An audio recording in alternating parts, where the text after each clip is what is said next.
ایک آدمی گزرا ہے، اس کا نام تھا قیس۔ قیس کہتے ہیں عقل مند کو۔ پورا نام کتابوں میں لکھا ہے قیس ابن ملو ابن مزاحم، یہ اس کا پورا نام تھا۔ اب یہ نوجوان سمجھدار تھا، عقل مند تھا، لیکن یہ اپنی چچا زاد بہن کے اوپر عاشق ہو گیا۔ اور وہ چچا زاد بہن بھی کیا تھی؟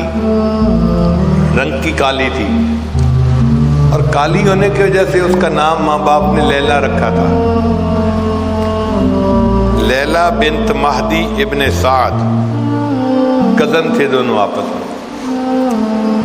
اب اس بندے کی محبت کے تذکرے گاؤں سے نکل کے شہروں تک پھیلے، تو ایک مرتبہ باپ نے کہا کہ قیس، تیری بدنامی کی وجہ سے مجھے بہت ذلت اٹھانی پڑتی ہے، تو کیا ایک لڑکی کے پیچھے لگ گیا ہے اور تو نے خاندان کی عزت کو دھبا لگا دیا، چل میرے ساتھ حرم میں اور چل کے اس محبت سے توبہ کر۔ تو یہ قیس اپنے باپ کے ساتھ حرم میں چلا گیا۔ بیت اللہ کے پاس پہنچ کے والد نے کہا کہ توبہ کر اس محبت سے، تو اس نے غلاف کعبہ کو پکڑ کے ایک شعر پڑھا، الہی تبت من کل المعاصی، الہی تبت من کل المعاصی ولکن حب لیلا لا اتوب، اے اللہ ہر گناہ سے میں توبہ کرتا ہوں، لیلا کی محبت سے توبہ نہیں کرتا۔ اب جب اس نے یہ الفاظ کہے تو اس کے والد نے غصے سے اس کی طرف دیکھا، یہ کیا بدتمیزی ہے، میں لے کے آیا ہوں کہ توبہ کر، اور یہ کہتا ہے کہ ولیکن حب لیلا لا اتوب۔ تو سمجھدار تو تھا ہی صحیح، اس نے جب دیکھا کہ والد نے خفا ہو کے دیکھا ہے تو اگلا شعر پڑھا، الہی لا تسلبنی حبہا ابدا، اے اللہ اس لیلا کی محبت کبھی میرے دل سے سلب نہ کرنا، وَيَرْحَمَ اللَّهُ عَبْدًا قَالَ آمِينَ، اور جو میری دعا پر آمین کہہ دے اللہ اس بندے کے گناہوں کو بھی معاف کر دے۔ یعنی اگر میرے ابو آمین کہہ دیں تو اللہ میرے ابو کی بھی مغفرت فرما دے۔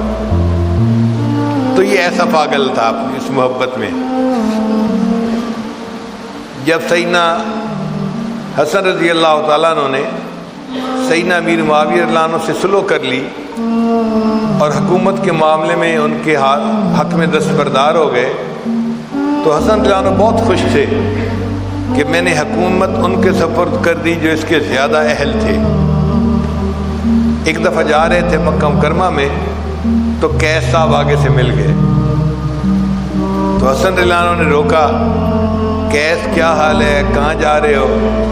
دیکھو میں نے کتنا اچھا کیا، حکومت دن کو سجتی تھی، میں نے حکومت ان کے حوالے کر دی اور خود میں ایک طرف ہو گیا ہوں۔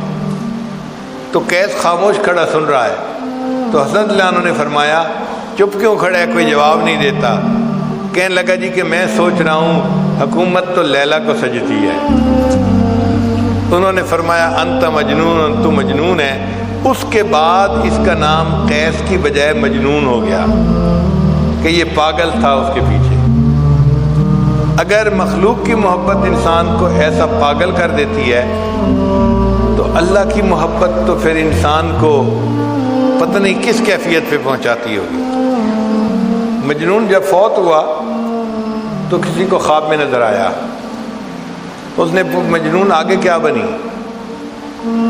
کہنے لگا کہ اللہ نے میری مغفرت فرما دی اور مجھے فرمایا کہ میں نے تجھے نمونے کے طور پہ رکھ لیا ہے، میں قیامت کے دن اپنے سے محبت کرنے والوں کو تیرا نمونہ پیش کروں گا کہ دیکھو اگر مخلوق کی محبت میں یہ بندہ اتنا پاگل ہو سکتا ہے، اے میرے بندوں کلمہ پڑھنے والوں تم نے مجھ سے محبت کیوں نہ ایسی کی۔ مولانا روم رحمۃ اللہ علیہ فرماتے ہیں عشق مولا کہ کمز لیلا بود، گوئے گشتن بہرے او اولا بود، کہ لوگوں کیا مولا کا عشق لیلا کے عشق سے بھی کیا گزرا ہے کہ مجنون تو لیلا سے اتنی محبت کرے اور ہم بندے ہو کہ اپنے اللہ سے محبت نہیں کر پاتے۔ ایک حاکم میں وقت تھا، اس نے لیلا مجنون کی باتیں سنی تو تو اس کو خیال آیا کہ پتہ نہیں یہ لیلا کتنی حور پری ہوگی کہ مجنوں اس کے پیچھے اتنا دیوانہ بنا ہے۔ اس نے پولیس کو کہا کہ لیلا کو میرے سامنے لاؤ، میں دیکھو تو صحیح۔ اب جب لیلا آئی تو وہ تو ایک عام سی لڑکی تھی، کالے رنگ کی۔ تو بادشاہ نے اسے کہا الدگر خوباں تو افزوں نیستی، اے لیلا دوسری خوبصورت عورتوں سے کوئی بڑھ کر تو حسین نہیں ہے، گفت خاموش چوں تو مجنوں نیستی۔ اس نے جواب دیا خاموش رہو اس لیے کہ تیرے پاس مجنوں کی آنکھ نہیں ہے، اگر تو مجنوں کی آنکھ سے مجھے دیکھتا تو دنیا میں مجھ سے زیادہ خوبصورت تجھے کوئی نظر نہ آتا۔